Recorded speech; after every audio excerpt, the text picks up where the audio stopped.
Bismillahirrahmanirrahim. Assalamualaikum warahmatullahi wabarakatuh.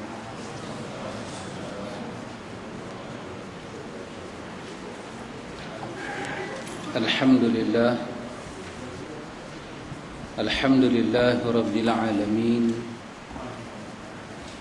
Nahmaduhu wa nasta'inuhu wa nastaghfiruh. ونعوذ بالله من شرور أنفسنا ومن سيئات أعمالنا من يهده الله فلا مضل له ومن يضلل فلا هادي له أشهد أن لا إله إلا الله وحده لا شريك له وأشهد أن محمدا عبده ورسوله اللهم آتي نفسي تقواها وزكيها أنت خير من زكاها أنت وليها ومولاها آمين. أما بعد إخوة الإيمان إخوة في الدين أعزكم الله وأحبكم في الله. الحمد لله ثم الحمد لله. Ikhwan, alhamdulillah, dengan limpah kurnia daripada Allah Jalla wa'ala, kita sambung majlis ta'lim ini. Ikhwan, kita sambung pada muka surat 134. Muka surat 134, kita masih di bawah bab yakin dan tawakal. Betul Pak Mik? Kalau kitab tu muka surat 58. Muka surat 58. Baris yang keempat, hadis yang keempat. Jilid yang pertama. Bab yakin dan tawakal, hadis yang keempat. Kalau macam kitab Pak Mik tu. Kalau macam kitab kita, hadis yang ke-78. Hadis yang kita akan jumpa pada malam ini, ikhwan, kalau diizinkan oleh Allah, kalau ustaz tak buat perangai kan, kita akan jumpa beberapa hadis yang sangat ajaib, yang menunjukkan betapa kedudukan sunnah sebagai suatu pembersihan bagi seorang mukmin.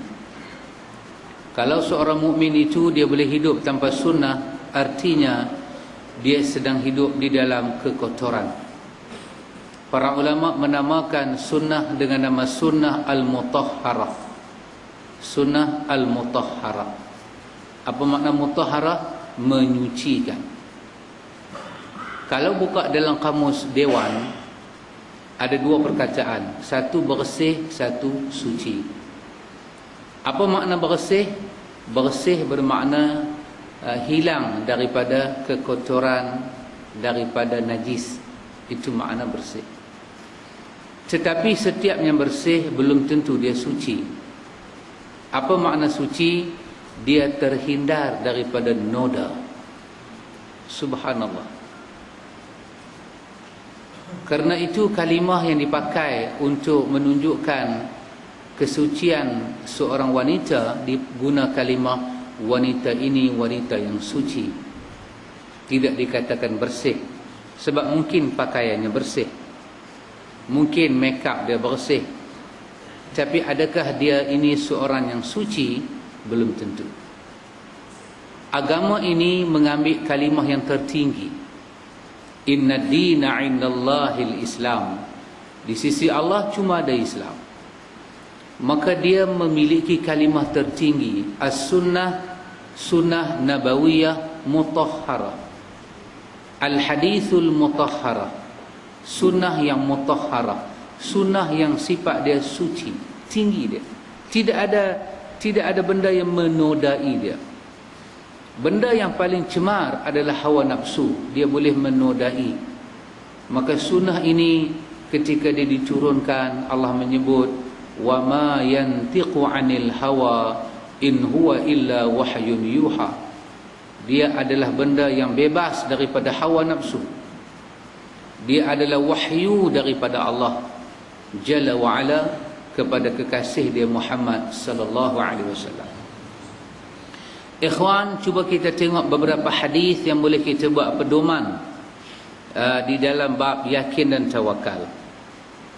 Muka surat 134. An Abi Hurairah radhiyallahu anhu an Nabi sallallahu alaihi wasallam qala yadkhulul jannata aqwamun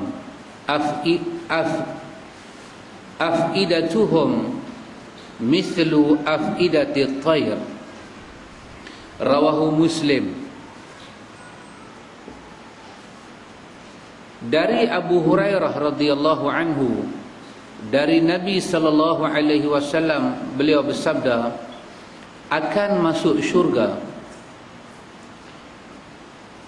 orang-orang yang hati mereka itu seperti hati burung.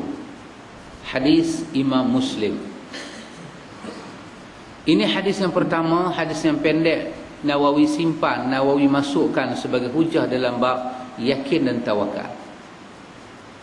Semua orang Islam masuk syurga. Dalam hadis disebut, nanti kita akan jumpa tentang kullu ummati yadkhulunal jannata. Umat aku masuk syurga, kesemuanya masuk syurga. Illa man aba, malaikat yang tak mau masuk.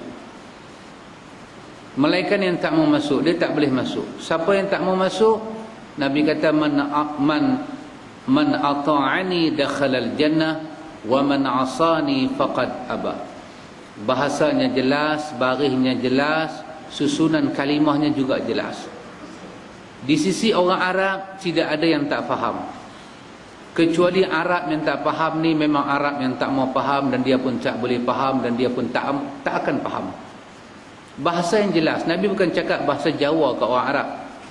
Sampai orang Arab nak tanya balik, apa makna man ata'ani dakhalal jannah wa man asani faqad aba. Sesiapa yang taat kepada aku, dia sampai ke syurga. Sesiapa yang enggan taat kepada aku, dia adalah orang yang tidak mau masuk syurga. Bahasa yang jelas. Dikatakan taat ketika disuruh. Dikatakan taat ketika diminta patuh. Itulah ketaatan.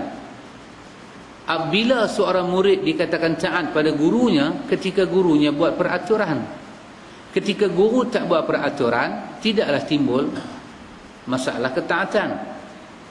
Bila guru sekolah buat peraturan, masuk pukul 7, balik pukul 1, maka murid-murid kena mentaati perintah itu. Ketika ada peraturan, ada perintah, ada larangan, disuruhlah kita patuh dan taat.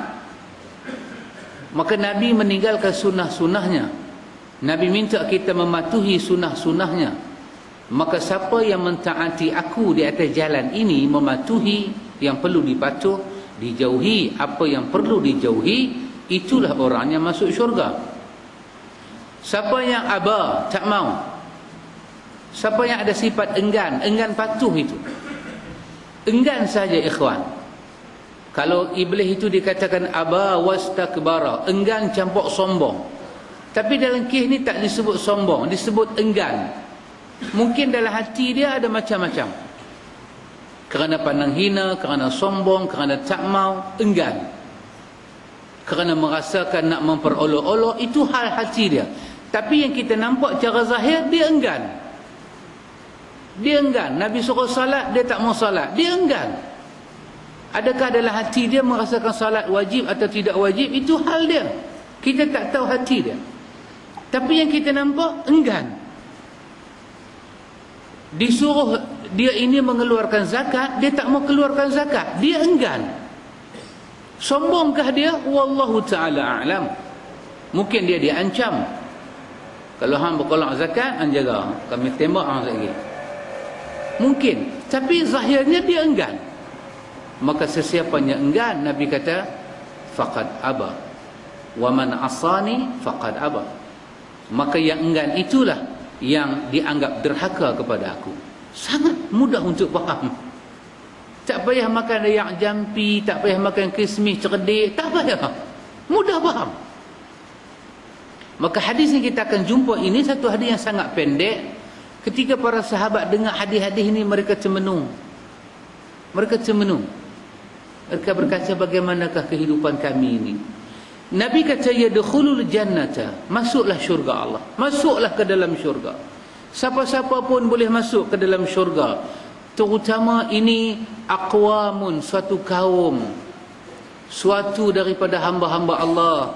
Afidatuhum, hati perut mereka, perasaan mereka, mithlu afidati tayr, seumpama hati seekor burung yang terbang.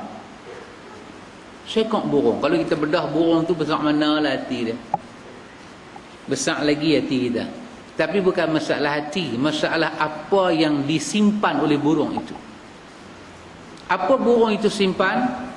Mungkin kita boleh melihat pada hadis yang ada pada muka surat 137. Ini kita langkau sikit. Apa yang ada dalam hati burung tu? Mungkin ada hadis pada muka surat 137, iaitu hadis daripada Umar Al-Khattab radhiyallahu anhu. Kata dia, sami'tu Rasulullah sallallahu alaihi wasallam yaqul, law annakum tatawakkaluna 'ala Allahi haqqa tawakkuli la razaqakum kama yarzuqu at-tayr taghdu khimasa wa taruhu bitana. Rawahu at-Tirmidzi. Kata Tirmidzi, hadis ini adalah hadis yang hasan, tapi Syekh Albani menyatakan hadis ini adalah sahih. Daripada Umar Al-Khattab radhiyallahu anhu, dia berkata, ini Sayyidina Umar yang dengar, aku mendengar Rasulullah sallallahu alaihi wasallam bersabda, seandainya kalian bertawakal kepada Allah Ta'ala, lau annakum, kalau sekiranya annakum, hampa semua ni, Nabi kata, tatawakkaluna 'ala Allah, hampa semua ni boleh bertawakal kepada Allah dengan sebenar-benar tawakal, tentu dia akan memberikan rezeki kepadamu sebagaimana dia memberi rezeki burung yang pergi di pagi hari dalam keadaan perut yang lapar dan pulang di petang hari dalam keadaan perut yang kenyang. Ayat ni yang kata hati burung tadi tu. Kalau kita ada perkara ini, Imam Ibnu Rajab Al-Hambali ketika mensyarahkan hadis ni, kata dia, subhanallah hadzal hadithul azim, dia kata subhanallah, hadis ni sangat besar dalam bab tawakal. Dalam bab tawakal kita belajar, dia kata inilah hadis yang cukup besar. Dalam hadis ni ada dua perkara, dia kata. Yang pertama, Allah Subhanahu wa taala menunjuk keajaiban tawakal. Kalau insan ada tawakal kepada Allah, Allah janji tawakal itu ada hasil dia. Subhanallah. Sangat ajaib, kata Imam Ibn Rajab Hambali terhadap hadis yang kita baca ini. Hadis daripada Umar Al-Khattab radhiyallahu anhu ini. Kalau seandainya kamu tawakal kepada Allah Ta'ala, seandainya kamu tawakal kepada Allah Ta'ala macam tawakal seekor burung. Burung, satu perkara yang ada pada burung, dia terbang, dia hanya mencari kurnia Allah, tak ada kurnia yang lain. Oh, ini kita kalah dengan makhluk Allah Ta'ala yang bernama burung. Ibnu Rajab Al-Hambali menyatakan hadis ini menjadi dasar kepada bab tawakal, bahawa tawakal dalam hidup manusia ini dia seperti roh dengan jasad. Macam mana burung terbang pada waktu pagi perut kosong, dia tak tahu dia nak pergi mana, dan dia tak tahu apa dia akan dapat. Cuma satu saja dia tahu, dia keluar mencari kurnia ilahi. Burung tak tahu pokok betik itu siapa punya, burung tak tahu gandum yang diberi itu siapa punya, tapi Tuhan, burung tahu satu, kesemuanya ini adalah milik Tuhan dia. Dia keluar. Di atas sifat tu dia keluar. Di atas itu dia keluar. Maka Allah memastikan ketika dia pulang, perut dia yang tak besar mana tu telah dipenuhi dengan rezeki daripada sisi Allah, bukan daripada orang. Inilah dasar tawakal. Artinya ikhwan, tawakal ada di mana? Ada pada hati manusia. Ada pada hati manusia. Kita tengok orang kutip derma ikhwatul iman, kutip derma. Tak tahu dia mai depan kita. Memang hati kita nak bagi derma. Kita selup-selup dalam poket kita ada 50. 50 tu pula not 50. Bukan kata 10-10, not 50 sekeping. Ada tu, banyak tu lah Pak Min. Duk ingat dalam hati nak bagi 20 buah minyak 30. Tapi sekeping. Duk ingat dalam hati nak kata dekat kawan kutip derma, tukang adik boleh tak? Tapi tebal muka. Muka rasa tebal lah, Tuhan yang maha mengetahui. Tebal rasa muka. Tapi hati duk ingat, tak boleh aku nak kena bagi ni. Ni duk tengok macam mana rumah orang terbakar, macam mana orang tinggal selai sepinggang, yang kena tu pula orang Islam. Tak boleh tahan, hati tak boleh tahan. Kita ambil, kita bagi. Ketika kita bagi dalam keadaan macam ni, kita tahu kita tak akan memiliki apa-apa dah lepas tu. Lain nilai dia dengan kita bagi sedangkan dalam poket kita ada beza, ada baki 500. Beza ikhwan. Ketika manusia bagi 50 dan kosong pok kaliau, tak ada apa dah. Tak ada apa. Hati dia nak bagi. Hati dia bukan pasal malu, bukan pasal apa. Wallahi, demi Allah hati dia nak bagi. Dia tahu orang ni kutip derma betul dan nak salurkan ke tempat yang betul. Dia tahu. Tapi masalah not 50 selai. Dan dia berhajat pada baki duit tu. Maka bila tabung tu mai, dia pejam mata, dia bubuh. Ketika dia bubuh, hati dia akan rasa.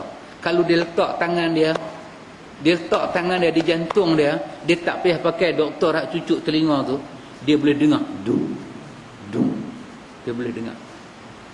Dia peluk hati dia kuat-kuat, dia kata, ya Allah, terimalah sedekah aku, terimalah sedekah aku ya Allah.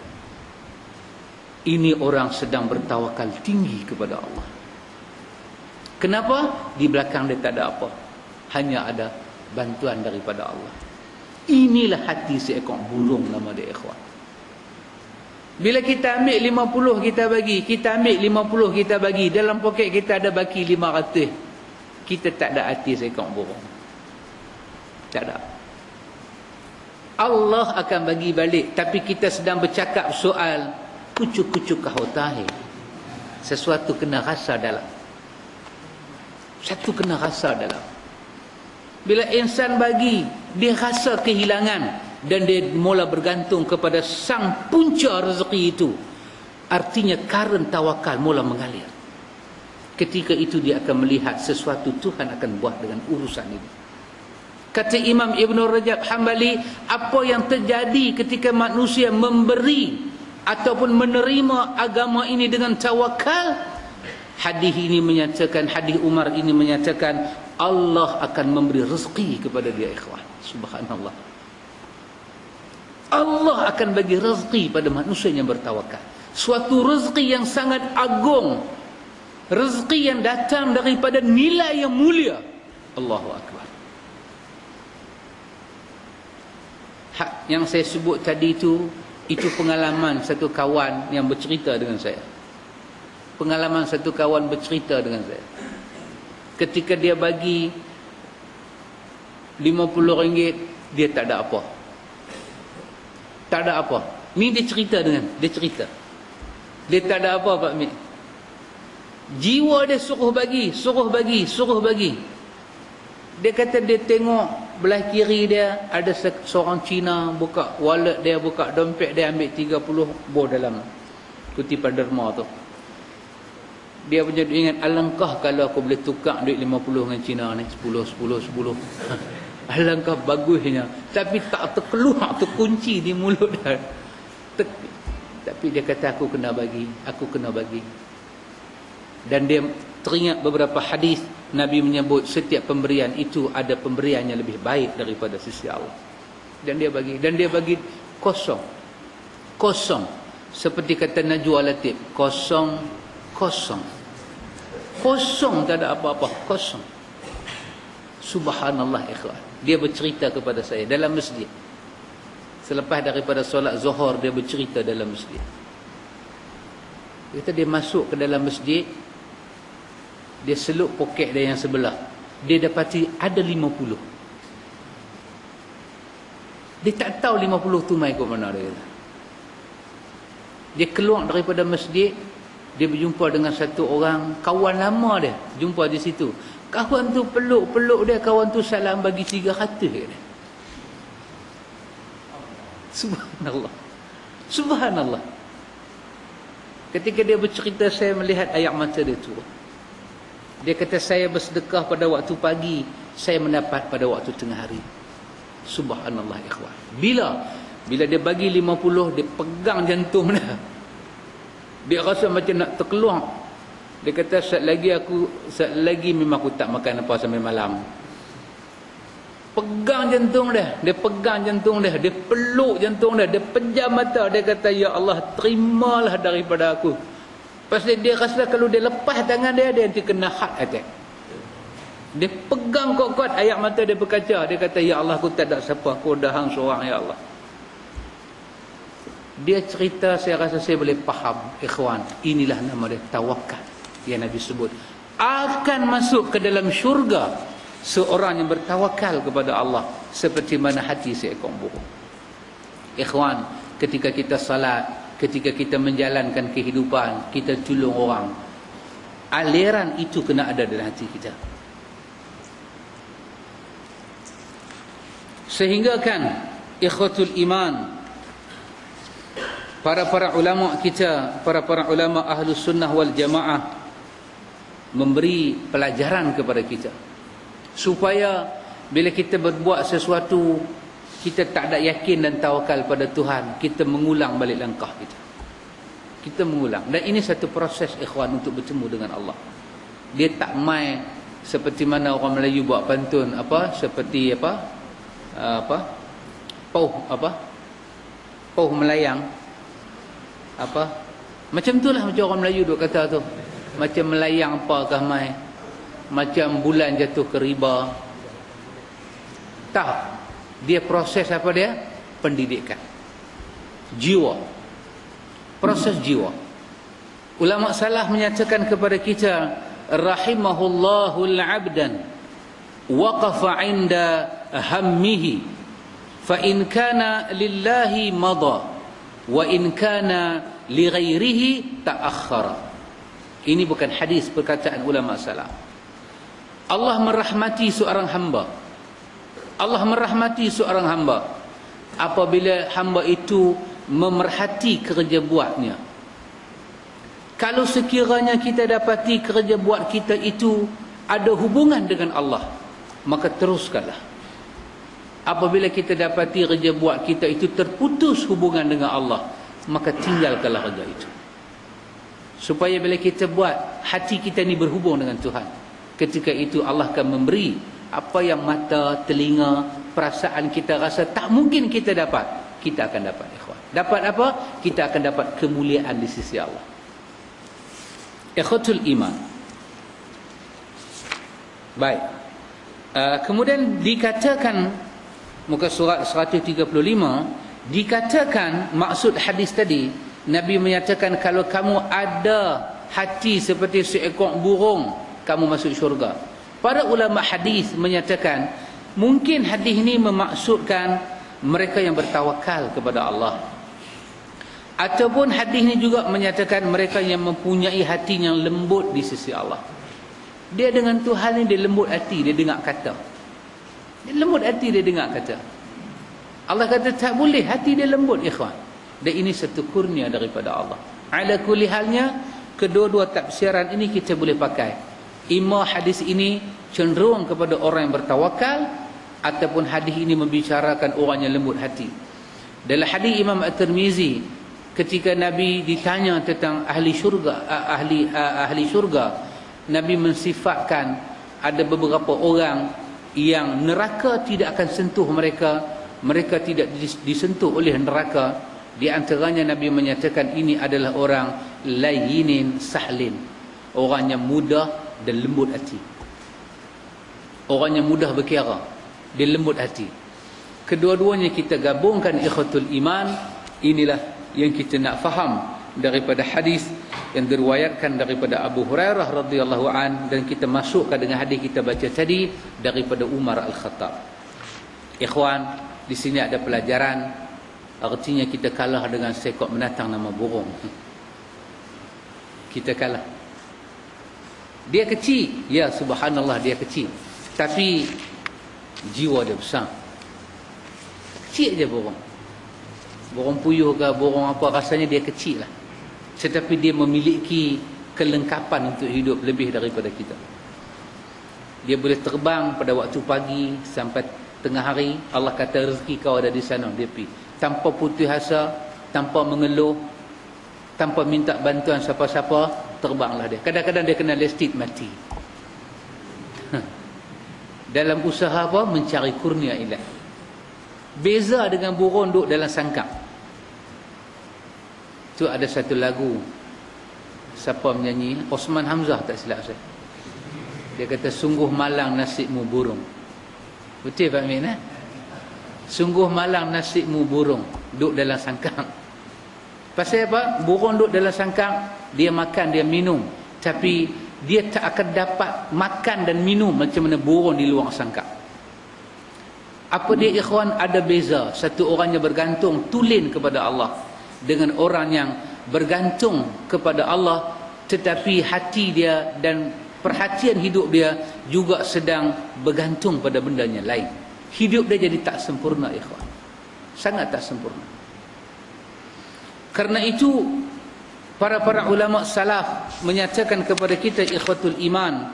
Para ulama salaf kata kepada kita, di manakah kekuatan hidup kita ini? Kita ada orang sakit, ada orang tua, ada orang yang daif, ada orang yang lumpuh. Lumpuh maksud dia tak boleh bangkit. Semua orang pada orang. Di mana kekuatan hidup dia ikhwan? Saya mendengar perkataan seorang yang lumpuh. Dia kata, dengan suara-suara kita faham tak faham, bergulung suara dia. Dia kata mampu tak mau, hidup pun tak mau. Dan dia cakap ayat mata dia turun dan kita boleh faham apa yang sedang dia galah dalam hidup dia. Tetapi di manakah kekuatan hidup insan? Allah Subhanahu wa taala seolah-olah menjawab dalam satu ayat 17 sampai 21 daripada suratul Laili. Wal laili idza yaghsha. Seolah-olah Allah jawab ada satu hal. Kekuatan manusia ini ada kena mengena dengan jiwa yang yakin dan tawakal kepada Allah. Jiwanya yakin dan tawakal. Allah berfirman, "Wa sayujannabuhal atqa alladhi yu'ti ma lahu yatazakka wa ma li ahadin 'indahu min ni'matin tujza illa ibtigha'a wajhi rabbihil a'la wala sawfa yarda." Di sini ikhwan, Allah sendiri telah menyatakan siapa yang akan Allah selamatkan daripada hidup yang susah. Dahsyat. Dahsyat bahasa Quran. Wa sayujannabuhal atqa. Akan kami selamatkan daripada azab neraka dan kehidupan yang sangat hina. Siapa? Atqa. Orang-orang yang bertakwa. Kami selamatkan mereka. Wallahu a'lam, macam mana Allah selamat kita ikhwan tak tahu. Yang jelasnya my GST semua kena GST. Muttaqin pun kena, yang tak sembahyang sehari semalam pun kena. Semua kena. Tapi macam mana ayat ni menyatakan wa sayujannabuhal atqa? Kami akan kepung, kami pelihara hamba kami yang pertama daripada azab neraka. Tak akan sentuh dia ni, orang yang takwa Allah. Mungkinkah orang bertakwa itu tidak ada sifat tawakal kepada Allah? Tidak ada ikhwan. Dia mesti ada sifat tawakal. Allah Subhanahu wa taala katakan alladhi yu'ti ma lahu yatazakka. Tengoklah jiwa dia. Ketika dia memberi sesuatu yang dia harap dengan pemberian dia kepada orang supaya Allah membersihkan hidup dia. Allahu akbar. Bezalah ikhwan. Beza. Dia ini yu'ti ma lahu yatazakka. Dia memberi hartanya, dia mengharap apa dia? Harap Tuhan bersihkan dia dengan Tuhan. Ada dosa, ada kehidupan, ada noda, ada nista. Ya Allah, apa yang aku bagi ni, Hang bersihkanlah aku ya Allah. Ya, Quran menyebut tentang wa man yu'tal hikmata faqad utiya khairan katsira. Sesiapa Allah bagi hikmah, Allah bagi kelebihan yang banyak. Apa dia hikmah? Makin kita bertakwa kepada Allah, hikmah itu datang mencurah-curah. Kadang-kadang kita nak buat satu kerja, ya kawan, kita buat cara kita lah. Kita putus cara kita, rancang cara kita. Tiba-tiba kita jumpa satu kawan kita. Kita kata kat dia, kita kata, sahabat, enta ni, kalau enta berada dalam masalah saya, ana ni, enta nak buat ke mana? Tiba-tiba kita dengar cara dia bagi jawapan, dan kita nampak cara kita tu gopoh. Yang ni nama dia al-hikmah. Tak dapat dengan kita mengaji sekolah mana. Tak, dia wa man yu'tal hikmah, dia pemberian Allah, dan dia ada kena mengena dengan tawakal, dia ada kena mengena dengan takwa, dia ada kena mengena dengan ikhlas. Mata hati dia tajam. Dalam surah Furqan Allah katakan tentang man yattaqillaha yaj'al lahu furqana. Siapa takwa pada Allah, Allah bagi pada dia furqan. Tajam mata hati dia, membezakan hak dan batil. Tajam. Kita kadang-kadang tak tajam. Kita nampak macam tajam lah. Kita pergi ceramah, orang kata, Ustaz ni saya bagi peluru kat Ustaz, tembak betul-betulnya. Dia bagi peluru. Kita dapat peluru tu, kita rasa kita mujahidin. Kita nampak depan kita ni semua musyrikin. Kita pun sentai. Habis-habis ceramah, kita kata, astagfirullah, awak aku bercakap lagu tu. Mai satu orang dia buka pemikiran kita, dia kata, Ustaz, saya bukan Ustaz, tapi saya sayang kat Ustaz. Kesan daripada Ustaz cakap lagu tu, apa jadi dengan dakwah Ustaz? Dia itu ada hikmah. Walaupun Ustaz ni Ustaz, dia tak ada hikmah. Pasal apa? Dia ada kena mengena dengan ikhlas. Dia ada kena mengena dengan kerja buat kita bersendirian dengan Tuhan. Allah memberi ini semua kepada hamba-hamba yang mukmin. Satu orang dia bagi harta dia, dia mengharap yu'ti ma lahu yatazakka wa ma li ahadin 'indahu min ni'matin tujza. Dia tak mau tunjuk kat siapa-siapa. Nikmat dia bagi ni, dia tak mau tunjuk kat siapa-siapa. Ikhwatul iman, illa ibtigha'a wajhi rabbihil a'la, melainkan dia mencari redha daripada Tuhan dia. Wala saufa yarda, dia akan saksikan dalam hidup dia redha daripada Tuhan dia. Kalau kita hilang yang ni, ikhwan, kita hilang kehidupan. Kita hilang yang ni, ikhwan, kita hilang kekuatan jiwa. Kita hilang yang ni, ikhwatul iman, kita hilang segala-galanya. Kita habis, ikhwan. Kita tak ingat pada Allah. Allah katakan dalam ayat dia, kau ingat pada aku, jangan kau lupa pada aku, kau syukur pada aku, jangan kau kufur. Abdullah bin Mas'ud ketika menafsirkan ayat, ya ayyuhalladzina amanu taqullaha haqqa tuqatih wa la tamutunna illa wa antum muslimun. Apa makna ayat ni? Abdullah bin Mas'ud menyatakan, makna sebenar-benar takwa ialah kau taat, jangan derhaka, kau ingat, jangan kau lupa, kau syukur, jangan kau kufur. Di situ ada kekuatan kita, ikhwatul iman. Ikhwan, kita sambung lagi satu hadis. Inilah bab yang menceritakan sependek-pendek hadis dalam bab tawakal, tetapi semulia-mulia anugerah Allah kepada orang yang bertawakal. An Jabir radhiyallahu anhu annahu ghaza ma'a Rasulillah sallallahu alaihi wasallam qibala Najd. Falamma qafala Rasulullah sallallahu alaihi wasallam qafala ma'ahum fa'adrakatuhumul qaila fi wadin kathiril 'adha fi kathiril 'idha.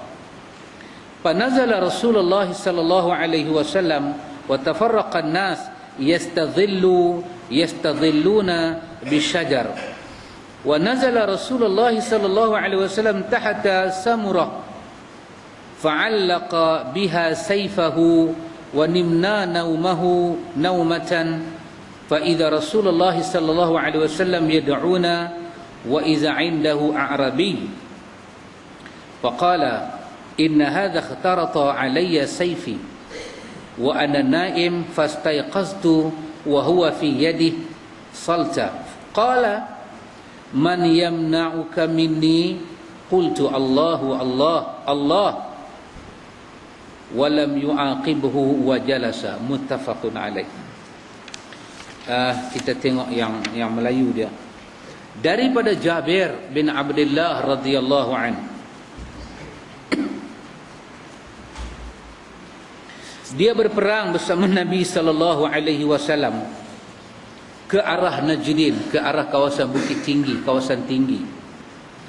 Ketika Rasulullah sallallahu alaihi wasallam pulang daripada perang, Jabir ikut pulang bersama mereka. Pada saat panas Zuhur yang menyengat, mereka berada di sebuah lembah yang penuh dengan pohon berduri. Maka Rasulullah sallallahu alaihi wasallam turut singgah, sedangkan orang-orang berpancar bernaung di bawah pohon. Dan Rasulullah singgah di bawah pohon samurah, pohon berduri yang besar, dan beliau menggantungkan pedangnya di sana. Kemudian kami tertidur. Tiba-tiba Rasulullah memanggil kita, dan di samping beliau ada seorang badui. Lalu beliau bersabda, sesungguhnya orang ini mencabut pedangku dan menondongkannya kepadaku ketika aku tidur. Maka aku bangun ketika pedang sudah terhulus di tangannya. Dia berkata, siapa yang bisa menjagamu daripadaku? Nabi sallallahu alaihi wasallam berkata, Allah, Allah, Allah. Dan beliau tidak menghukumnya, beliau terus duduk. Hadis Imam Bukhari dan Imam Muslim. Dalam riwayat Jabir, kami bersama Nabi dalam perang. Kami bersama Nabi dalam satu peperangan, iaitu Zatir Riqa. Zatir Riqa. Ketika kami mendapati pohon yang rindang, kami membiarkannya untuk Rasulullah sallallahu alaihi wasallam. Maka datanglah seorang musyrikin. Ketika pedang Rasulullah digantung di pohon, dia kemudian menghulus pedang itu lalu berkata, kamu takut padaku? Beliau menjawab, tidak. Dia berkata, siapa yang bisa menjagamu daripada aku? Nabi menjawab, Allah. Dalam riwayat daripada Abu Bakar Ismaili dalam sahihnya, dia berkata, siapakah yang bisa melindungimu dariku? Beliau menjawab, Allah. Dia berkata, Nabi bersabda, maka tiba-tiba pedang itu terlepas dari tangannya. Maka Nabi SAW mengambil pedangnya dan balik bertanya, siapa yang akan melindungimu dariku? Maka dia berkata, jadilah engkau sebaik-baik orang yang mengambil nyawa. Lalu Nabi bertanya, engkau mahu bersaksi bahawasanya tidak ada yang berhak disembah kecuali Allah, dan bahawasanya aku ini Rasulullah? Dia menjawab, tidak. Akan tetapi aku berjanji padamu bahawa aku tidak akan memerangimu dan tidak akan bersama orang-orang yang memerangimu. Maka beliau, yakni Nabi, melepaskan orang itu lalu pergi menemui para sahabatnya dan berkata, aku datang pada kalian daripada hadapan orang yang baik. Hadis-hadis ini riwayat daripada Bukhari dan Muslim. Wallahu ta'ala a'lam, ikhwan. Mampukah kita sampai setara ni? Tak tahulah. Tapi memohonlah kepada Allah supaya kita termasuk dalam orang-orang yang Allah rezekikan kepada kita sifat tawakal dalam hidup-hidup yang mendatang ini, ikhwan. Orang sampai peringkat keletihan Nabi itu, dia ambil kesempatan, dia tengok Nabi duk gantung pedang di pokok. Itu tabiat orang Arab lah. Letih, gantung pedang di pokok sandak, di bawah pohon yang beringin, rendang. Letih balik perang, letih balik perang. Hisap rokok pun letih. Lepas hisap lena, letih. Anak balik sekolah tanya, mak awak ayah? Mak dia kata, tupak hang letih hisap rokok. Ya, detik. Nabi perang, ikhwan, perang. Tiba-tiba orang main letak pedang kat batang leher dia. Dan kawan tu bertanya beberapa soalan dalam beberapa riwayat. Di antaranya kawan tu menyatakan, man yamna'uka minni. Siapakah boleh menjadi penghalang supaya mata pedang yang tajam ni bila aku tikam ke leher kamu, dia boleh halang, tak kena hang. Siapa? Nabi ulang 3 kali. Nabi kata Allah. Ikhwan, bila disebut Allah daripada orang yang tawakal dengan orang yang biasa-biasa, rasanya pengaruh dia lain. Pengaruh dia lain. Kita accident kereta, kita kata Allah, inna lillahi wa inna ilaihi raji'un. Lain. Dengan biasa-biasa kita zikir lepas sembahyang, Allahu Akbar, Allahu Akbar, Allahu Akbar, Allahu Akbar. Tak sama. Pasal itu, siapa yang selawat satu selawat pada Nabi satu, Allah bagi 10. Agak-agak selawat macam mana ya kawan? Selawat macam malam Mahabbatur Rasul tu kan? Kita target 60,000 orang main semua. Pakat selawat aja 60,000. Satu kan? Tak ya kawan. Selawat yang penuh dengan rindu.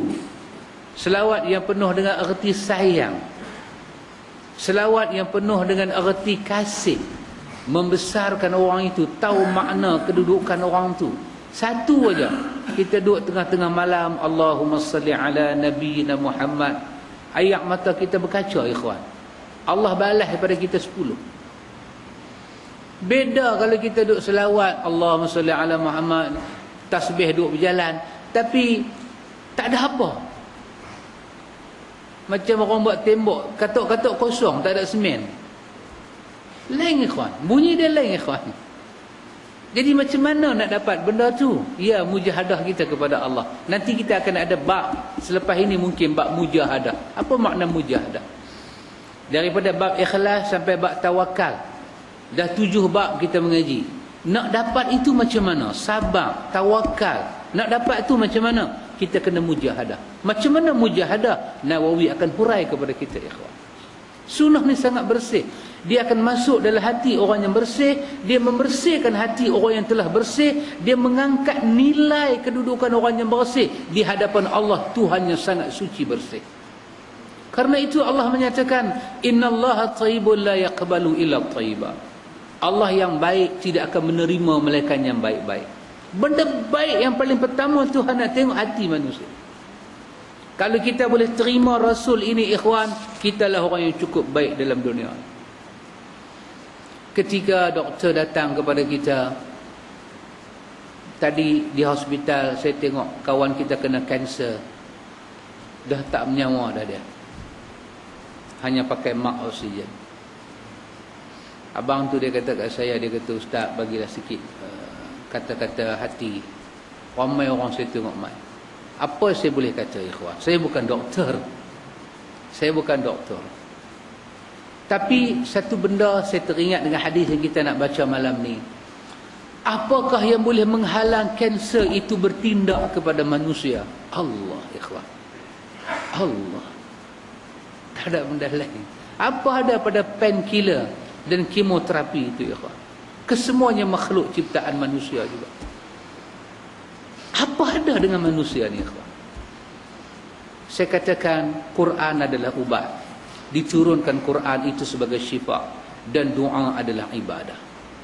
Ketajaman doa bukan sahaja menyelamatkan si hidup, tetapi manfaat doa di dunia lebih pantas daripada kilat menyelamatkan orang di alam barzakh. Pasal itu Nabi kata, ikhlaskanlah doa kamu ikhwan. Ikhlaskanlah doa. Dalam hadis yang sahih, Nabi kata satu jenazah, hadis Imam Muslim, satu jenazah yang disalat oleh 40 orang yang tidak syirik kepada Allah dan ikhlas, jenazah itu mendapat syafaat. Ya, disalat oleh 100 orang yang tidak syirik kepada Allah dan ikhlas, jenazah itu dapat syafaat. Syafaat apa ikhwan? Allahumma ghfir lahu warhamhu wa'afihi wa'afu anhu. Tapi orang yang ikhlas ni ikhwan, dia percaya dekat Tuhan, dia baca doa dan dia harap Allah terima doa dia. Samakah getaran jiwa kita baca dalam salat jenazah dengan kita tak rasa apa-apa? Kita rasa Kita baru takbir, Allahu Akbar. Kita baru nak kata Allah maghfir lahu, dengar tu imam, Allahu Akbar. Apa doa tak ada macam. Macam mana kita nak menghitung doa tu ikhlas? Wallahu ta'ala alam, ini urusan Tuhan. Tapi kalau orang tu baca Allah maghfir lahu warhamhu, Allahu Akbar, ikhlas ke tu? Dia kata itu saya punya ikhlas tinggi, awak rendah. Itu hal dia lah, kita tak menjawab. Tetapi sekurang-kurangnya bagilah peluang lidah kita ini mendoakan saudara kita. Kita nak baca doa jenazah dalam salat jenazah. Kita nak baca doa jenazah dalam salat jenazah. Dan doa yang kedua kita nak baca di atas kubur setelah kita tanam mayat. Kita tak mau baca lepas salat jenazah dan keranda duduk dalam masjid. Kita tak mau baca time tu. Kalau orang lain nak baca, itu hal dia. Kita nak ambil petunjuk Nabi Muhammad dalam bab jenazah dalam Riyadhus Salihin. Nabi kata fa akhlisu lahu doa. Bila kamu sembahyang mayat, Nabi suruh ikhlas doa dalam sembahyang mayat. Dalam hadis Imam Muslim daripada Auf bin Malik, kata Auf bin Malik ketika mati Uthman bin Maz'un, Nabi membaca Allahumma ghfir lahu. Aku dengar sebiji-sebiji dan aku ingat dalam sembahyang mayat tu, awak lah, bukan aku yang mati hari ini. Aku dapat doa yang sebiji-sebiji daripada Nabi. Ya ikhwatul iman, kalau orang tanya pada kita, kesakitan yang kita alami ni, siapa boleh menghalang penyakit serang kita? Kita jawablah macam Nabi jawab, tetapi dengan jiwa yang bermaksud, ikhwan. Allah, Allah, Allah. Bukan zikir Allah, Allahu, Allahu. Tak, bukan zikir dengan kalimah Allah. Tapi kalimah tu keluar kerana itulah luahan dan isi hati kita, ya ikhwan. Kamu tak ada apa, siapa boleh mengkayakan kamu? Kita kata Allah. Dan kita picit suara hati yang paling dalam dengan penuh keyakinan. Dia duduk di bibir mulut kita. Dunia akan menyaksikan keajaiban itu. Dalam hadis Bukhari Muslim ni kata, A'rabi, Badui yang letak pedang tu terlepas pedang dia. Allahu Akbar, ikhwan. Inilah yang terhalang daripada kita, Pak Amir. Terhalang. Dari saya khususnya terhalang, ikhwan. Bila kita kata bismillah ketika kita makan, jiwa kita tak hidup. Dia tak hidup, ikhwan. Ini cerita saya lah, cerita saya ni. Kita bismillahirrahmanirrahim. Kita bismillah. Kita nak bila kita kata bismillah 1 second, perasaan kita hilang dengan kalam bismillah. Nah, ini bukan cerita orang-orang sufi. Nah, ini cerita yang wujud dalam hadis. Artinya, kita ni ikhwan, kita ada peraturan. Kalau saya cakap ni salah, saya minta maaf. Walaupun dah lepas raya, saya minta maaf juga. Ada beberapa kesalahan yang kita buat, ikhwan. Apabila azan kita bersembang, salah, ikhwan. Ini kerana baginda mengajak sunnah menjawab azan, supaya kalimah Allahu Akbar yang dibawa oleh muazzin kita sambut dengan jiwa dan perasaan. Mungkinkah kita jawab dengan jiwa dan perasaan sedangkan member duk tembang kita masa tu, ikhwan? Ini kesalahan yang fatal dan total. Perbaikilah, ikhwan. Saya perbaiki diri saya, antum kena perbaiki diri antum. Buktikan kita di atas petunjuk Nabi Muhammad. Selagi tidak penting, kita tak akan sembang. Handphone bunyi, kita boleh jawab kemudian, ikhwan.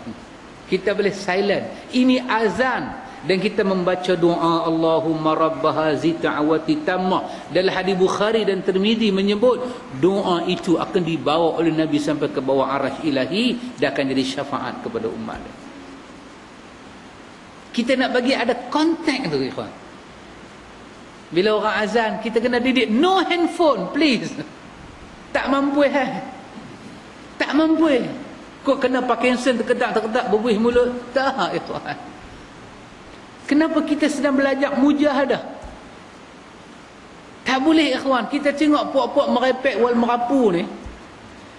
Mereka bila sebut selawat-selawat, mereka boleh very good actor.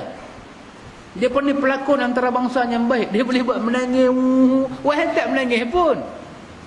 Orang India kata poi saci. Maksud dia betul-betul temberang punya orang. Temberang punya orang. Poi saci. Boleh pun tak kat tu lah. Hak baki jangan tanya apa lah. Hak tu yang boleh pun. Hak belen-belen keturunan yang ingat lagi sikit. Temberang betul-betul. Nala punya utah.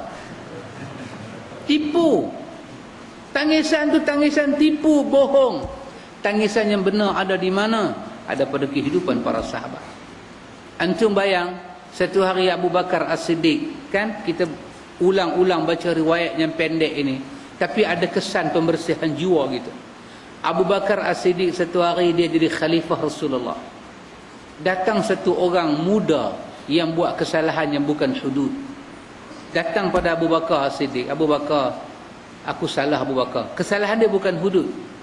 Kesalahan yang takzir mungkin.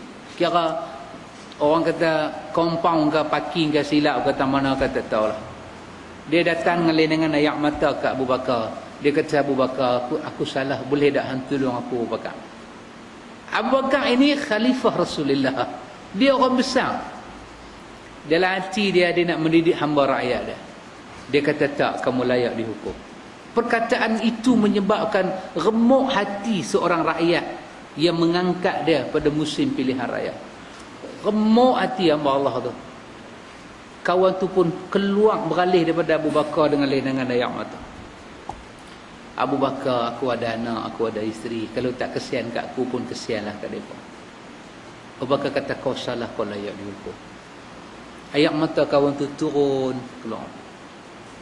Tiba-tiba Abu Bakar panggil, Ta'al ya Fatah. Hai orang, tak ada kawan tu keluar pintu.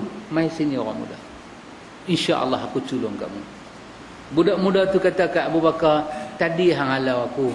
Hang kata hang tak mau tolong. Lah macam mana nak tolong aku pula? Apa seorang pemimpin besar ni jawab Amin. Abu Bakar tak keluar, tak grad mana-mana universiti. Dia tidak ada bachelor ke master ke dalam bidang pembangunan ummah ke, tak ada. Dia Abu Bakar As-Siddiq. Bukan Tan Sri, bukan Datuk Seri, nothing. Tak ada ni semua. Tapi dia boleh jawab dengan satu perkataan seluruh pemimpin dunia ni tak boleh jawab. Apa kata Abu Bakar? Wahai orang muda, apakah nasib aku di hadapan Allah? Kalau aku datang pada Allah, macam mana kau datang minta tolong pada aku dan Allah berpaling pada aku macam aku berpaling pada kamu? Karena itu semoga Allah tolong aku tolong kamu wahai orang muda. Subhanallah. Di mana dia dapat ni semua? Daripada sunnah yang mutahharah. Bukan daripada mahabbatul Rasul hak merepek-merepek. Tak akan dapat hakikat kebenaran. Inilah ikhwan, ketika kita baca bismillahilladzi la yadurru ma'asmihi syai'un fil ardi wala fis sama' wa huwas samiul alim. Nabi suruh baca pagi, Nabi suruh baca petang dengan nama Allah. Mudarat apakah boleh menghampiri kita sama ada mudarat tu di langit dan di bumi ketika aku sebut nama Allah yang samiul alim, yang mengetahui dan yang sangat mendengar. Seolah-olah kita kata lah ni aku sebut nama Allah. Makhluk mana sanggup berhadapan dengan nama Allah? Dan dengan penuh tawakal kita sebut kalimah itu. Allahu Akbar. Takkanlah Tuhan itu sampai membantu, tidak menolong hamba dia. Innallaha ma'al muttaqin. Innallaha ma'as sabirin. Allah bersama orang tawakal. Allah bersama orang yang sabar. Allah bersama dengan orang-orang yang bertakwa kepada Allah Ta'ala. Ayat ini berlambak dalam Al-Quran. Innallaha ma'al muhsinin. Allah bersama orang-orang yang melakukan kebaikan di sisi Allah. Tapi lah masalah kita lah ikhwan, mata hati kita tertutup. Allah itu akan membalas kita. Ima kebaikan, ima keburukan yang kita buat. Yang tu dia tak sampai.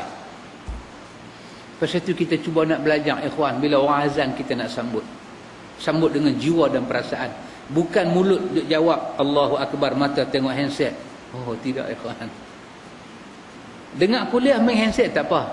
Ustaz tak marah. Tak ada marah. Dengar kuliah ni kalau lena pun tak marah Mamak seronok kasih lena. Tak marah Tapi ketika kita menjalankan sunnah-sunnah yang lain, ketika kita berudu.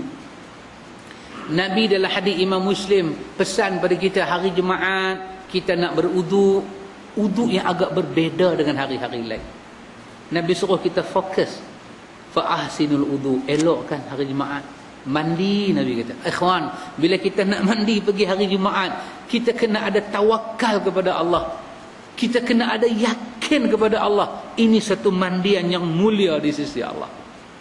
Bukan kerana yang tumai pada sungai Gangga. Tidak, ya Allah.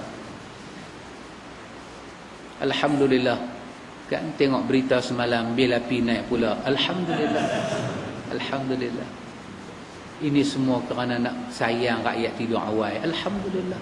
Alhamdulillah. Jadi kita pun sebelum ke 10 mau berhenti bang. Pasal apa? Penjimatan elektrik itu daripada Islam. Kerana mubazir itu saudara syaitan. Alhamdulillah ya khan. Alhamdulillah.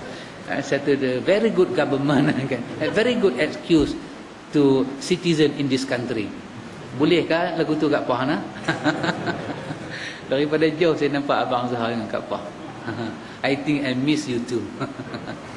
Ikhwatul iman. Hadis ini ada pelajaran ikhwan.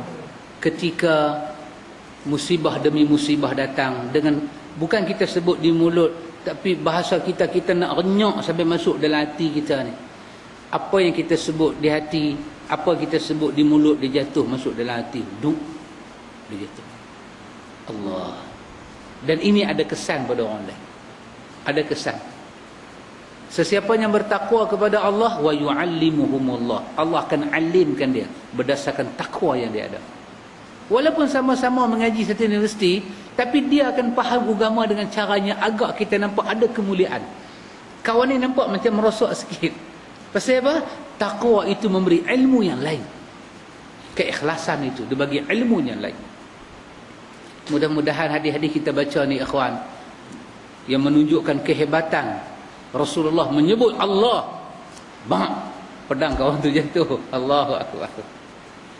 Supaya ya Allah, bagilah dekat kami hamba-hamba yang lemah ni ya Allah, sikit daripada erti tawakal dan takwa kepada Hang ya Allah. Baik ikhwan, hadis tu hadis an Umar telah kita baca tadi. Betul Pak Mi? Kita baca tadi. Jadi kita masuk hadis yang bawah ni lah. Iaitu, bolehkah satu hadis lagi? Iaitu an Abi Umarah an Abi Umarah al-Barra bin Azib radhiyallahu anhuma qala Rasulullah sallallahu alaihi wasallam ya fulan idza awaita ila firashik faqul Allahumma aslamtu nafsi ilaik wa wajtu wajhi ilaik wa wajjahtu wajhi ilaik wa fawwadtu amri ilaik wa alja'tu zahri ilaik raghbatan wa rahbatan ilaik la malja'a wa la manja minka illa ilaik amantu bi kitabika alladhi anzalta wa bin nabiyyika arsalta fa innaka idza mitta min lailatika mitta 'ala al-fitrah wa in asbahata khaira muttafaqun alaih. Wa fi riwayatin fi sahihain 'anil Barra qala li Rasulullah sallallahu alaihi wasallam idza ataita madji'ak fatawadda wudu'aka lis-salah thumma ittaji' 'ala shiqqika al-ayman wa qul wa dhakara nahwa thumma qala waj'al hunna akhira ma taqul. Hadis ini ikhwan daripada Abu Umarah al-Barra bin Azib. Dia berkata Rasulullah sallallahu alaihi wasallam bersabda, hai fulan, apabila kamu pergi ke tempat tidurmu, maka ucaplah. Nabi kata kepada Al-Barra bin Azib, Nabi kata kamu ni bila kamu nak tidur, kita menjaga adab-adab yang Nabi ajak ketika tidur. Beberapa adab kita buat, sunah-sunah tidur. Nanti hadis ke bawah ni dia cerita juga tentang berudu, tentang kita membaca qul huwallah, al-falaq, an-nas, dan kita sapukan ke badan kita. kita membaca subhanallah, subhanallah 33, alhamdulillah, Allahu akbar 33, dan kita membaca doa ini. Buatlah yang mana kita boleh buat, tapi jangan sampai tak buat langsung. Imam berwuduk, buat wuduk juga. Main-main dengan mengantuk ni, sampai rumah buka kereta pun merangkak lah. Mengantuk sangat. Buatlah apa yang boleh buat. Tidurlah dengan zikrullah. Awak abang mengantuk sangat dah, mamak tu main lambat, dia berhenti punya lambat. Aku mengantuk. Buatlah cara mengantuk. Bismillah pun bismillah lah. Nabi suruh kita baca apa masa nak tidur, ikhwan? Nabi suruh kita baca doa ni. Kita tengok terjemahan Melayu dia dulu. Masa nak tidur kita kata, ya Allah, kepadamu aku serahkan diriku, kepadamu aku hadapkan wajahku, kepadamu aku percayakan urusanku, kepadamu aku sandarkan punggungku, dengan penuh rasa harap dan cemas kepadamu. Tidak ada perlindungan dan tidak ada jalan selamat darimu melainkan lari kepadamu. Aku beriman kepada kitab-Mu yang engkau turunkan dan dengan Nabi-Mu yang engkau tugaskan. Itu doa dia.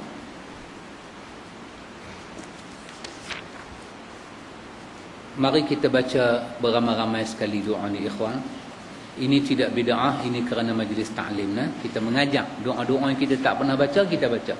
Dan itu juga kita tahu disebut oleh Imam Syafi'i kan dalam bab zikir.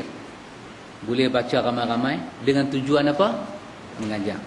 Besok dah pandai, tak payah duk baca ramai-ramai dah. Dah pandai, tak boleh baca ramai-ramai dan tak boleh buat ramai-ramai. Jadi ni kita boleh baca. Allahumma aslamtu nafsi ilaika wa wajjahtu wajhi ilaika wa fawwadtu amri ilaika wa alja'tu zahri ilaika raghbatan wa rahbatan ilaika la malja'a wa la manja minka illa ilaika amantu bi kitabika alladhi anzalta wa bin nabiyyika alladhi arsalta. Itu doa dia. Ini doa dia. Nabi ajak masa bila? Masa kita nak tidur, ambil wuduk semua apa lebih kurang. Orang kata letak badan tu, kan, letak badan tu, baca doa ni. Kalau bolehlah lepas baca doa ni sengak lina terus ya. Tapi kalau bini ajak sembang apilah. Saat ni dia kata sombong pula, kan, sembang apilah. Tapi baca doa ni. Baca doa ni. Maksud doa ni kita dah habaq dah tadi. Ya Allah, Allahumma, ya Allah, aslamtu nafsi ilaik, kepada Hanglah aku serah diri aku, nyawa aku, tubuh badan aku, hidup aku semua sekali, ya Allah. Wa wajjahtu wajhi ilaik, kepada Hanglah ya Allah aku hadapkan seluruh wajah aku, imam muka aku, imam hati perut aku, semua aku hadapkan. Imam wajah dengan makna jalan hidup aku, semua aku bagi ke Hang, aku hadap pada Hang. Wa fawwadtu amri ilaika ya Allah, ya Allah, urusan aku ni semua aku serah dekat Hang ya Allah. Semua aku serah dekat Hang. Tanda apa ya Allah? Tanda aku percaya dekat Hang ni, tak ada orang yang aku percaya, tak ada makhluk yang aku percaya mengatasi percaya aku dekat Hang ya Allah. Semua doa-doa ni ada apa ikhwan? Bahasa-bahasa tawakal kepada Allah. Ya Allah, wa alja'tu zahri, ya Allah, aku rebah belakang aku ni ya Allah. Kita habaq ya Allah, aku nak rebah belakang aku. Ada tulang, ada rusuk, ada macam-macam dok ada dalam belakang kita ni ya Allah, aku rebah tulang belakang aku ni ya Allah. ilaika rahbatan wa rahbatan ilaika. Kita kata ya Allah dengan penuh rasa takut, rasa cemas, rasa harap. Aku letak badan aku, hang tahu ya Allah, berdebak hati aku ni, kalau malam ni hang ambil nyawa aku, berdebak ya Allah. Tamatlah riwayat aku, dan apa aku nak jawab di sana, dengan cemas dan harap. Aku letak rusuk-rusuk aku ni semua kepada hang ya Allah. La malja'a wa la manja minka illa ilaih. Ya Allah, tak ada jalan nak selamat ya Allah. Tak ada jalan untuk selamat, melainkan ada satu jalan aja selamat, kembali kepada hang ya Allah. Tak ada dah, tak boleh selamat dah manusia ni, melainkan kembali kepada Allah. Amantu bi kitabikal ladzi anzalta. Ini buah akhir kita kata sebelum tidur. Aku beriman dengan penuh hati perut aku pada kitab yang hang turun ya Allah. Wan nabiyyikal ladzi arsalta, dan kepada nabi yang hang utuskan kepada aku ya Allah. Aku beriman. Nabi kata apa kepada kita? Nabi kata, maka seandainya meninggal pada malam itu, engkau benar-benar mati di atas fitrah. Siapa yang dah baca doa ni semua, dia tidur dan memang dia mati, maka dia mati atas fitrah. Dia tak ada dosa apa dengan Tuhan. Dia tak ada dosa apa dengan Tuhan. Jika engkau berada di esok hari, tidur-tidur tak mati. Pasal bil elektrik baru punya tak ada bayar lagi, umur panjang, tak mati. Maka Nabi kata, tak mati engkau itu masuk waktu pagi sampai nak boleh malam pula, engkau mendapat kebaikan demi kebaikan di sisi Allah. Ini Nabi ajak kat siapa ikhwan, kepada sahabat dia Bara' bin Azib. Dalam hadis bawah tu, dalam salah satu riwayat Bukhari dan Muslim daripada Bara', dia berkata Rasulullah sallallahu alaihi wasallam bersabda, kalau kamu mendatangi tempat tidurmu, maka beruduklah seperti udukmu untuk salat. Kemudian berbaringlah di atas sisi kananmu dan ucaplah doa tadi. Ambil uduk, tidur belah kanan. Dan semua kita tahu tidur belah kanan ni baik, orang doktor kata baik untuk jantung. Tapi doktor jantung pun tidur terlentang juga. Tapi dia kata baik untuk jantung. Tak apalah. Nabi, yang penting Nabi kata tidur belah rusuk. Kalau rasa kebas, pusinglah. Kebas pun duk pergi tekan lagu tu, besok tak mungkin terus lagi. Jadi tidurlah elok-elok. Ambil wudu, tidur elok-elok, baca doa ni. Nabi kata apa? Jadikanlah doa ni sebagai kalam yang akhir kita. Jadikan. Nak sembang, kalau rasa nak sembang dengan bini, sembang dulu. Nak puji-puji dia dulu. Tadi hang masak ketam, lemak, cantik, sedap, elok, kuning, melekat. Hang buah apa dalam ketam tu? Dia kata, tak buah apa. Permisin rokok 20 batang abang tu buah dalam tu. Tu nampak elok. Sembang dulu. Dah habis sembang, rasa dah, aku ni mengantuk dah ni. Aku tak masih sembang apa. Baca doa. Kalau boleh buat macam tu, itu sunnah Nabi. Apa kelebihan dia ikhwan? Roh kita akan diangkat dalam keadaan dirahmati oleh Allah. Ini bukan wali songo sebut, Rasulullah sallallahu alaihi wasallam. Dalam hadis yang tidak disebut di sini, Nabi ajak siapa tadi ikhwan? Nabi ajak sahabat Nabi yang bernama Bara' bin Azib. Nabi ajaklah doa tadi, Allahumma tadi kan, Allahumma aslamtu nafsi ilaik. Maka Bara' ni dia hafal doa ni, dia mai kat Nabi. Dia mai kat Nabi, dia ulanglah Pak Mik. Dia ulang baca kan. Dia ulang baca, dia ulang semua betul.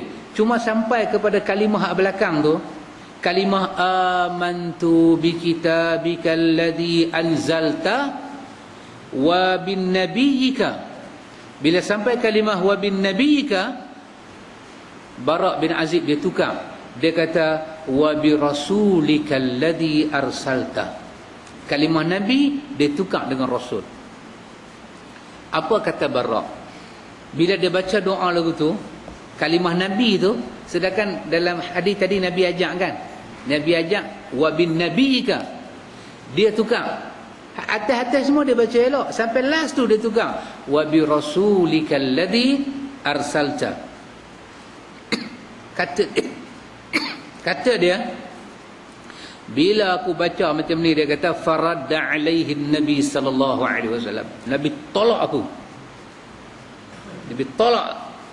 Nabi kata pasal apa hang tu hang ubah kalimah yang aku ajarkan.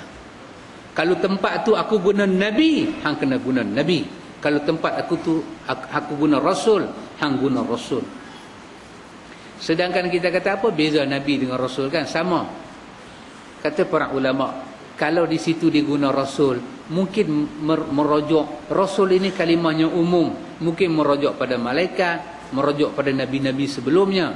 Tetapi bila disebut wabi nabiyika, itu khusus aku beriman dengan Nabi Muhammad sallallahu alaihi wasallam. Faradda alaihi Nabi, kata Bara', Nabi tolak aku. Nabi kata, kenapa kamu ubah? Nabi tak mau kita ubah. Ikhwan tengok, berapa banyak dalam dunia ni orang ubah. Tengok. Lepas tu dia kata, apa salahnya? Apa salahnya? Dia tanya. Niat kami baik. Kalau Bara' ada, dia nanti tolak kita macam Nabi tolak dia. Bara' akan marah kita macam Nabi tegur dia. Aku ubah satu aja dan niat aku baik. Nabi kata tak boleh. Kita ubah apa? Kita ubah ni sampai tak boleh nak ubah dah. Pasal dah ubah dah semua. Tak ubah dah. Kita ubah doa awal tahun, akhir tahun. Dan ikhwan, tak ada salah kita duduk sebentar, kita minta masyarakat kita tengok apa yang kita buat ni sama tak dengan Nabi. Tak ada salah, merenung sebentar. Kata Sayyidina Ali, al-yawma yaumul amal wala hisab, gadan yaumul hisab wala amal. Kita kena tengok, kata Ali, sebab hari ini hari masih ada peluang beramal, sebab belum ada hisab. Nanti besok kita dihisab, tak ada peluang nak amal. Apa yang boleh ubah? Mesti diubah. Dia baca doa tahlil panjang-panjang tu. Kenapa baca panjang-panjang? Sedangkan yang keluar daripada mulut Rasulullah tak ada pun. Summa ila arwahil muslimin wal muslimat wa khususan li sahibil bait. Tak keluar daripada mulut Nabi. Yang keluar daripada mulut Nabi apa dia? Allahumma ghafir lahu. Adakah ayat liuk Nabi, lidah Nabi yang kata Allahumma ghafir lahu? Tak elok lagi doa tu. Jangan ubah, kawan, jangan ubah. Jangan ubah. Kalau Nabi semayang mayat tak pernah ada riwayat bagi duit, kita jangan kata apa salahnya. Memang salah. Kenapa ubah? Ubah ni satu kesalahan. Jangan ubah apa. Allah berfirman, summastawa 'alal 'arsy, dia di langit. Jangan ubah. Duk pergi kata Tuhan tak ada di langit, Tuhan ada di mana-mana. Yang tu bukan Tuhan, tu lagu Wahidah. Di mana-mana, tak kira masa. Itu lagu. Tuhan bukan macam tu. Apa? Jangan ubah. Satu aja Bara' ubah. Faradda alaihi Nabi. Nabi bantah dia. Nabi kata, aku kata wabin nabiyika alladhi arsalta. Kenapa kau baca wabi rasulika alladhi arsalta? Aku ajak lagu tu baca macam tu. Ikhwan, ini di antara doa Nawawi Bubuh di sini, doa-doa yang kita tutup hidup kita ni dengan serah diri kepada Allah. Dan saya katakan ikhwan, kita akan rasa satu nikmat bila serah diri pada Allah yang orang lain tak rasa. Dan saya nak kata satu benda lagi sekali ikhwan, bila saya tengok orang ni bila dia serah diri pada Allah, dia tersenyum pada hari Tuhan membalas. Kan macam saya kata kawan tadi kan, dia bagi RM50, dia dapat beratus-ratus ringgit. Pada hari yang sama dia dapat. Bila dia dapat balasan daripada Tuhan, dia senyum tu punya panjang. Dan dia mula kata, silap bagi 1,000 bagus juga. Satu benda saya belajar, inilah ikhwan, satu nikmat kita akan dapat bila ikhwan pada hari Tuhan membalas.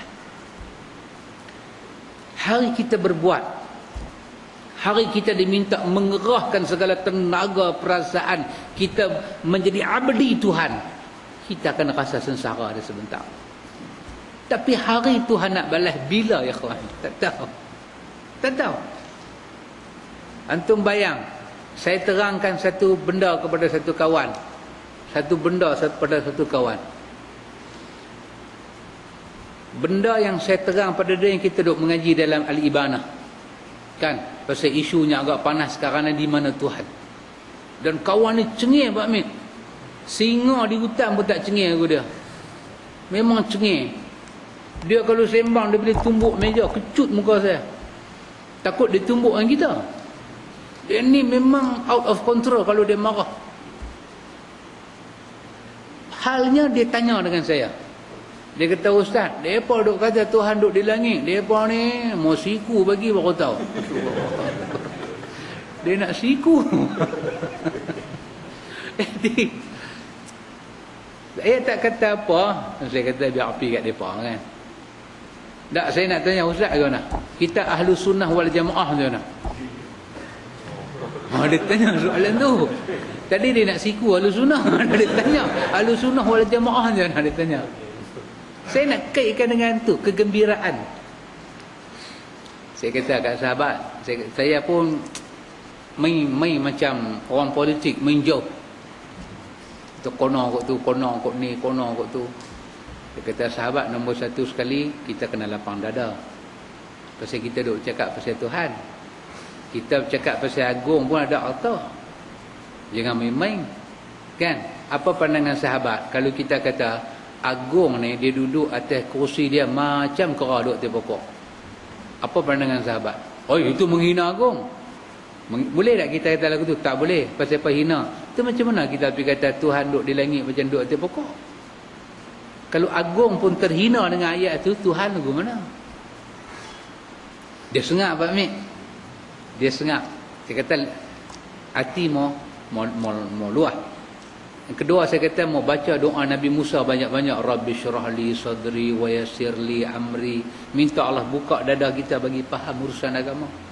Dan yang ketiga saya kata Quran ni la raiba fi. Quran ni tak boleh ragu. Dan yang ketiga, empat saya kata Nabi Muhammad ni punya bahasa apa? Dalam dunia ni insan paling benar Nabi Muhammad nah. Kalau dia kata A tak akan tukar jadi B. Kalau dia kata Dajjal akan keluar sebelum kiamat, Dajjal mesti keluar sebelum kiamat. Imam kita tengok, imam kita tak tengok. Tapi demi Allah dia akan keluar. Jangan duk pergi tafsir Dajjal tu mereka dak Dajjal. Dia akan keluar. Hak duk buat Dajjal ni pun banyak juga. Hak Dajjal betul tu. Dia nanti keluar. Pasal Nabi kata Ya'juj dan Ma'juj, orang dia nak makan, dia akan keluar. Jadi apa pandangan kita bila Nabi kata Ya'juj dan Ma'juj akan keluar? Macam mana pandangan sahabat kalau saya kata Ya'juj Ma'juj ni dia bukan macam tu. Ya'juj Ma'juj ni maksud dia fitnah, maksud dia orang Islam berkelahi. Oh, dia kata mana boleh lagu tu Ustaz? Kita ahlu sunnah kena percaya kat Nabi. Jadi saya kata kat dia Pak Mek, saya kata yang kata Tuhan duduk di langit ni siapa dia? Tuhan kah, Nabi kah, Abu Bakar kah, DO mana kah, wakil ayat mana kah? Yang kata Allah duduk di langit tu, yang kata Allah duduk di langit tu siapa dia? Yang kata Allah duduk di langit tu Allah sendiri, bukan pak ciri laki mak kita. Tuhan sendiri. Adakah kita ni sampai satu tahap cakap Tuhan tu dah tak ada kebenaran? Maka belah lepas ni kalau kita baca Quran tak boleh kata lah sadaqallahul azim. Lepas kita baca Quran, bacalah surah apa? Alaisallahu bi ahkamil hakimin. Tak boleh kata sadaqallahul azim, kena kata I think maybe true or not. Tak boleh kata sadaqallah. Pasal sadaqallahul azim duk kata lepas sembahyang tu dia untuk the whole Quran, not pada chapter-chapter tertentu.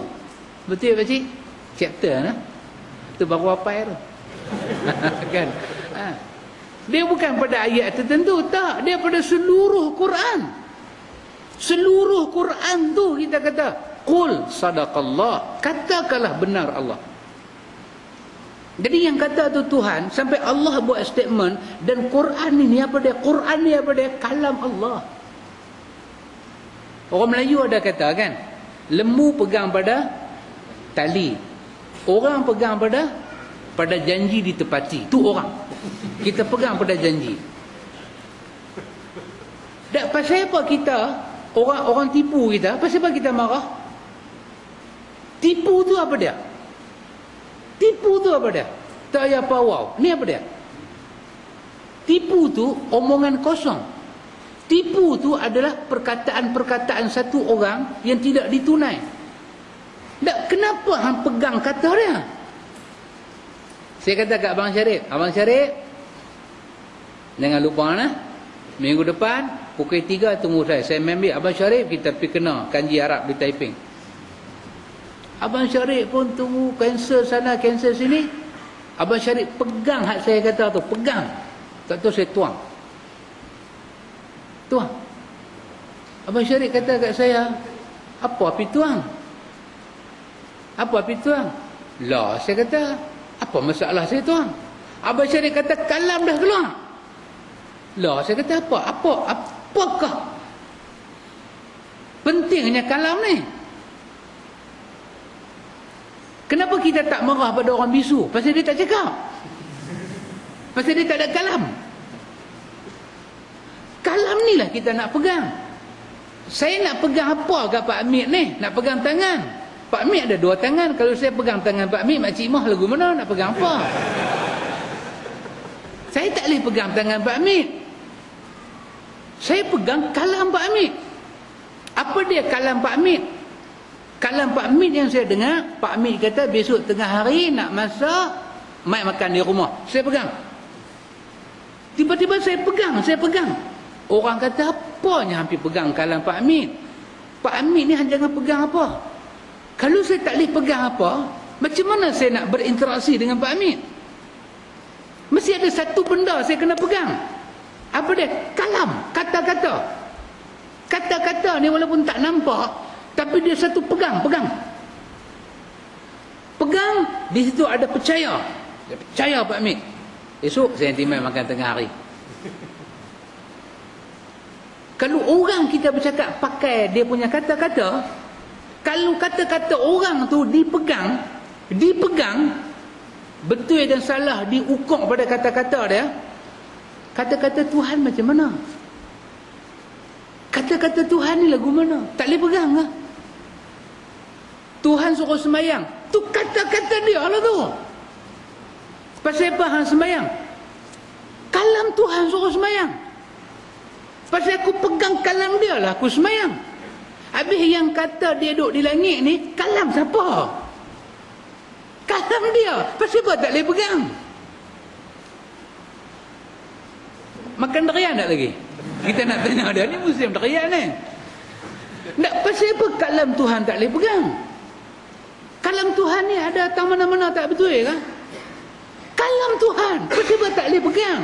Kalam dia kata, dia bersemayam di atas arat. Dan kalam dia kata, tak sama dengan makhluk dia. Apa problem kita? Pegang tu lah. Pegang tu, bawa kereta. Bukan nak pergi tukar lesen tak mana-mana. Lagu tu, pegang tu. Yang kata Tuhan ni ada tapi tak ada tempat, duduk tak mana-mana, kita nak tanya, kalam siapa? Kalam siapa? Kalau kalam Tuhan, kita nak pegang. Orang Arab kata, i'ti burhanak. Bukmeh hang punya bukti dia. Kalam siapa? Kalam Imam Syafi'i. Adakah percaya kita pada kalam Syafi'i sampai kita tak percaya kalam Tuhan? I should be wrong somewhere. Ada benda tak selesai dengan iman ni. Ni kalam Tuhan ni. Kalau Tazan pakai tali duk ayut, tiba-tiba kita kata Tazan hang tak boleh pakai tali, melengung bengong Tazan tu. Melengung Pak Mit. Hang tak bagi aku gayut kat tali habis. Tazan nak naik apa? LRT. Kecuali Tazan Melayu kan, yang dia akan duk ayak, kaki dia kena ayak. Rimau langguk tak kena ayak, labu-labi Pak Mit. Habis manusia nak beriman dengan Tuhan, tapi kalam dia tak boleh pegang. Kalam dia kata, kalam dia yang zahir ada, yang ada baris itu semua, ada surah, Ada ayat dia kata dia bersemayam di atas arasy yang tak sama dengan makhluk. Kalam dia. Tiba-tiba mai satu kalam yang bukan Tuhan, bukan Nabi, bukan siapa-siapa. Dia kata Tuhan kalau duduk di langit macam buruk maiyeh. Lah kita nak pegang dengan kalam siapa? Kita ni hamba siapa? Kita bukan hamba kawan tu. Kita hamba Allah. Ni duk baca hadis-hadis roh kita nak balik masuk bertemu Tuhan ni. Pasal apa tak boleh pegang kalam Tuhan, tak boleh tolak kawan tu? Who is this fellow? Siapa dia fellow ni? Cara kita tu ada benda tak selesai. Tengok macam mana kita tawakal dengan Allah Ta'ala. Kita reject semua yang tak sama dengan Quran dan Sunnah. Pasal Nabi kata pada Bara' bin Azib, aku kata Nabi, kena baca Nabi. Jangan baca Rasul, pasal aku tak sebut Rasul. Sedangkan Nabi dengan Rasul apa beza? Dari segi bahasa kan? Tapi tak mau. Macam mana aku kata, lagu Tuhan kata.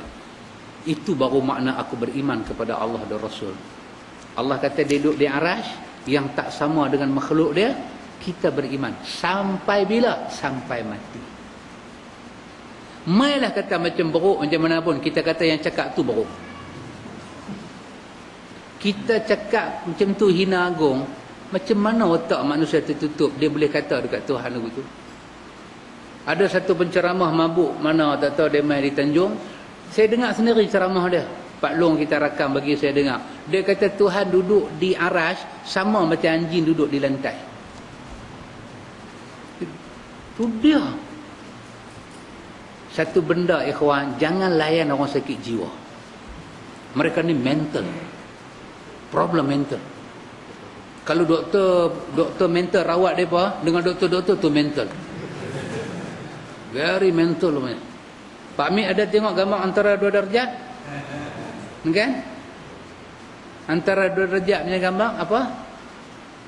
Apa nama saat dia? Kita tengku apa? Come on baby. Kan? Tengku apa? Salihah. Tengku Zalihah kan? Bapa Tengku Zalihah tu Ahmad Nispu. Kan dia yang duduk buat cerita dua darjat ni semua dia. Last kali dia duduk tak mana?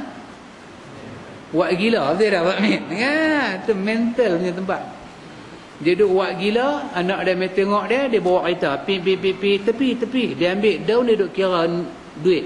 Lepas tu dia menyanyi rasa sayang orang gila Pak Min.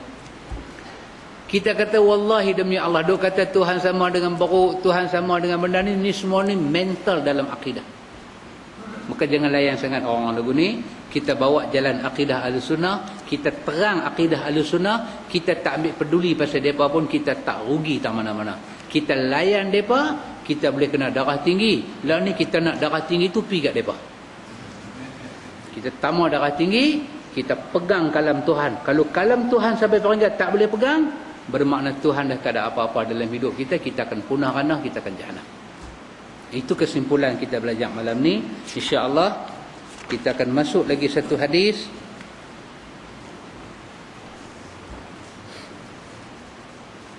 Cerita hadis yang kita akan jumpa ni berkenaan dengan hijrah.